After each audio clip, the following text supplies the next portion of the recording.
Welcome to the grand finals of the Forts Official Tournament 18. EtaN versus Matteo.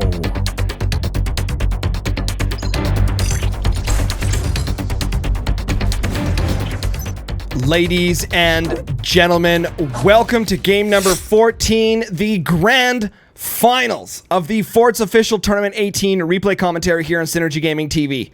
Cannot tell you how excited I am to see these two legendary players duking it out in the grand finals. Now, this map, Desert Ruin, created by Kronkinator, was he was the winner of the Forts map making tournament number 2, and has this map entered into the ranked pool. I'm glad that they're adding at least some content into ranked right now, considering it's been the same map pool for God knows how long, the lack of ranked updates. So it's nice to see that they're at least adding something into ranked at the moment, which is great. Let's take a look at our players. On the left-hand side, playing Architect, it is EtaN and his opponent, the legendary laser guru himself. Playing Warthog, it is Matteo. Now, maps like this. Let's talk about maps like this here for a second. Now, I have been talking about and always talked about the fact that I've always believed that the maps in ranked should have expansions. Now, what do I mean by expansions? I mean that having your resources grouped here and then having additional resources grouped somewhere else. Taking that same type of mentality from games like StarCraft 2, where you have an initial base and then you can expand to your natural, expand to your third, and expand, etc., etc., etc., to decide when you want to start gaining additional resources, how you want to do it.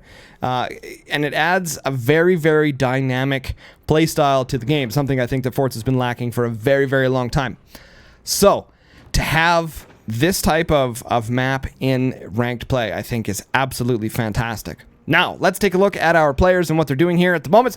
Both players decided to go with the workshop right off the bat. You can see here that EtaN went with the munitions plant, and Matteo goes with the factory. Now, if you have compared these players playing against each other in this tournament and previous tournaments, typically, EtaN comes out ahead. Well, no more. Guys, Matteo is in the lead with his Tier 2 technology. For the first time we've seen in this tournament, he manages to get ahead of EtaN. So this could be the opportunity here. And no break. Okay, so Matteo gets shafted on that buzzsaw shot, where factory is 3/4 done. Great sniper shot coming here from EtaN. Applying that pressure here right now. Both players hiding their turbines in behind the mines. Behind this little lip. Looking good. Adding some additional storages. That means we're going to see Plasma Firebeam. Question is, what are we going to see out of EtaN?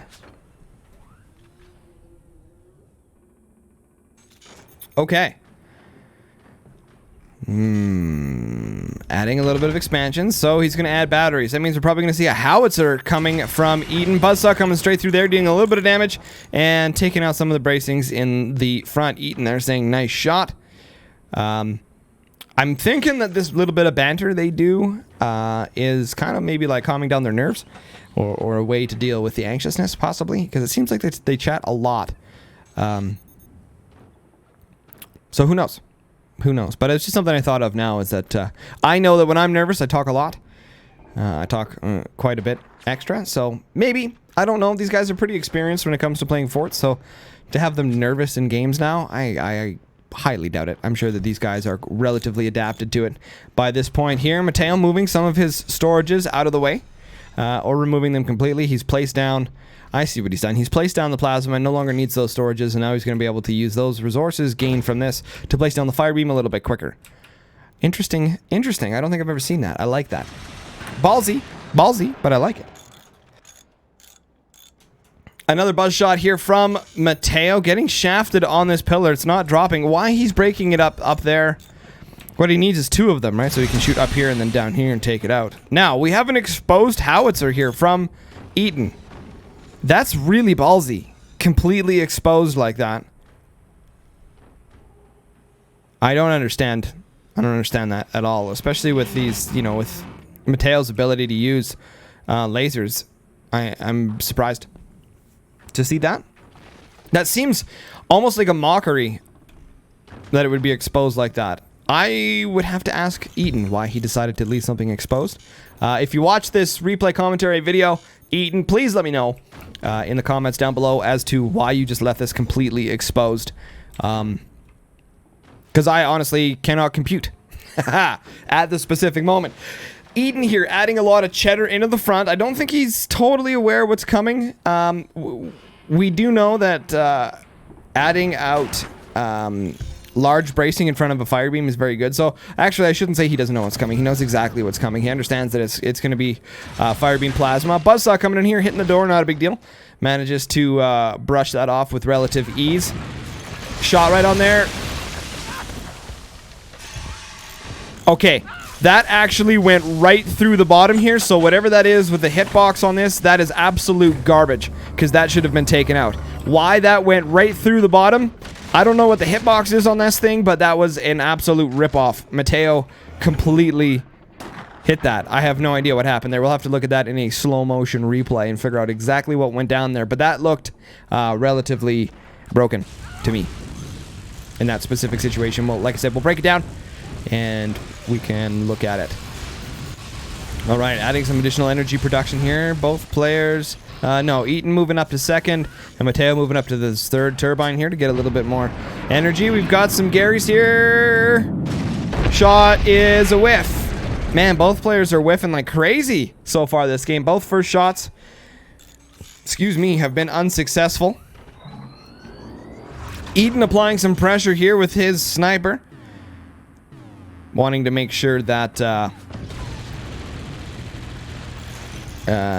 you know, just trying to apply as much pressure as possible. Plasma comes in through here. Matteo misses again the lineup shot here. It's very important that when you fire your fire beam that your plasma hits in exactly the same spot, as the fire beam lessens and weakens the bracings here, lowers their HP and allows the plasma beam to cut a lot deeper. Shot here with the howitzers. The Garys are going to take it out. Great defense here. Then EtaN says enough of that crap and decides to shoot the Garys. So, more gunners coming in here. We got a, I think that was an auto pretend armor. I'm not sure exactly what that was. Again, EtaN taking out that shot. And we got a whiff here. Doesn't even take out the mine. I have no idea how Matteo is getting robbed here. Something seems completely broken right now. We'll take a look at that as well. This just doesn't make any sense. I mean, even the mine didn't get taken out by the plasma, so maybe there's some hitbox issues or something. I'm not sure. That looks pretty strange. But we'll take a look at it. Howie shot coming in here. The Garys, not going to be enough, and it blows up right here. Oh, for some reason, it seems in the replay they've turned off the commander, or the what am I trying to say? Reactor damage. So we'll turn that back on. We have 2% splash damage somehow on the core. That seems pretty weak sauce. We are coming up to the 8-minute mark here in the game. And look at these guys doing their door janks. This is a big issue with micro doors, which needs to be corrected. Absolutely. The fact that the doors open and close that efficiently. We did again hits the sniper and misses the mine. We did see this in the AI tournament, where the AI was using smaller doors and then was able to open and close them super quickly. And I think that's kind of where that got started, the micro doors. Correct me if I'm wrong in the comments. I'm pretty sure it was one of the AI tournaments we saw that. The Garys dealing some damage there. Matteo uses the plasma to protect himself from taking the grunt force of that Howie shot. Again, still leaving this blatantly exposed howitzer that Matteo cannot deal with here. This is one of those situations, again, looking at Matteo here, sold off his tier 1 technology, something I prefer not to do, as it gives you that opportunity, especially when you're using lasers, to either get swarms or EMPs to deal with shields, because otherwise you don't have any other way to do it. So typically when you go lasers, you want to leave your tier 1 technology so that you can have access to dealing with the shields, because right now there's nothing. Direct shot to the meat and the vegetables of his base here. The cheddar, things are on fire. Fire doing damage. The core percentage dropping like crazy. That fire beam absolutely just decimated his core reactor HP there. That was quite potent, to be honest. And again, EtaN here just applying a lot of pressure, using that plasma to take out the sniper. I mean, you got to do what you got to do. Matteo fighting on resources here. This is that situation we're looking at right now. Look at EtaN's metal resources and Matteo's metal resources. Big difference trying to do everything on 3 mines. Matteo finally connected down here. Hopefully he's going to expand his economy. Now, we've said many, many times before that you do need to take an opportunity once you've created your initial rush on 3 mines to expand your economy. Trying to deal damage or I should say trying to survive damage on a 3-mine economy is not feasible. Now, these guys are pros. They know a little bit more about the science behind it because they base a lot of their plays on what feels good, and that's the game intuition and the game sense, I should say, intuition and game sense of professional players. Another great shot here from EtaN. This is oh, Matteo's got to be so annoyed right now. I didn't even see that 20 mil get placed down. We were focusing a little bit too much there on Matteo. Have a balanced opinion here. Buzzsaw's coming in here. This is that situation. EtaN is starting to dominate the map. Great sniper shot down here from Matteo, and we lose it there again. Matteo is seriously on his back foot here right now. Really struggling to maintain map control on this map, but that's one of those situations when you just don't have the resources needed. EtaN floating. 1,300 metal here right now. Plasma beam goes up there. I wish Matteo would aim just a little bit lower there and try and pick off some of those mines. But, EtaN on that additional mine economy is a ridiculous amount. A ridiculous amount that he's gaining over this long of a match. Firebeam coming in here, doing a little bit of damage. Misses again. Doesn't hit the sniper or the other sniper. Matteo's having a rough go here. Usually this guy is on point with his ruler type accuracy in his lasers, but something seems to be off here a little bit with Matteo's game today. Great Howie.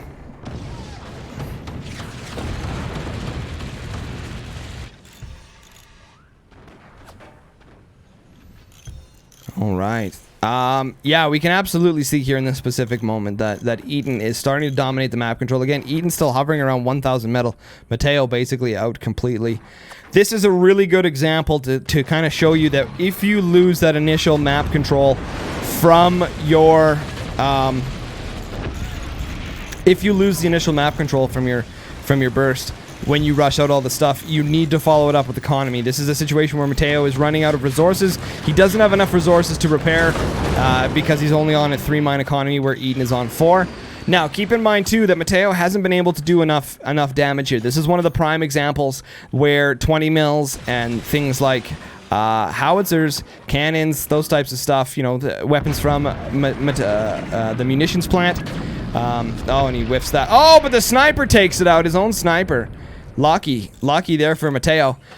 Dealing that additional splash damage is especially hitting someone on a 3-mine economy. This is probably why EtaN went with a 20 mil and not a cannon, is he's just trying to drain the resources from Matteo and prevent him from repairing. And then it basically allows EtaN to control the map based on having an economic advantage.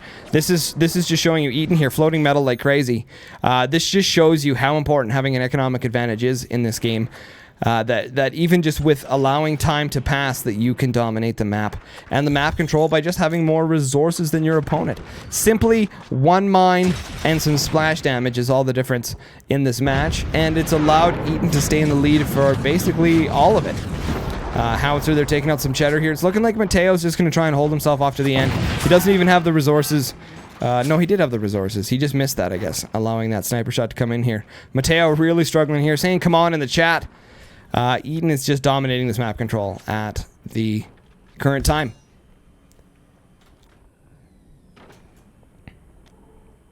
Sitting at 100%. Reactor HP, here's EtaN and Matteo at 47%. This, even if it goes to the clock, it will be the end here. Waiting for the reload, and even Matteo misses that. We're in the final minute of gameplay here. And the fire burning down the core. Howitzer taking the shot here. I don't see any... There it is. All right. Well, there you have it, you guys.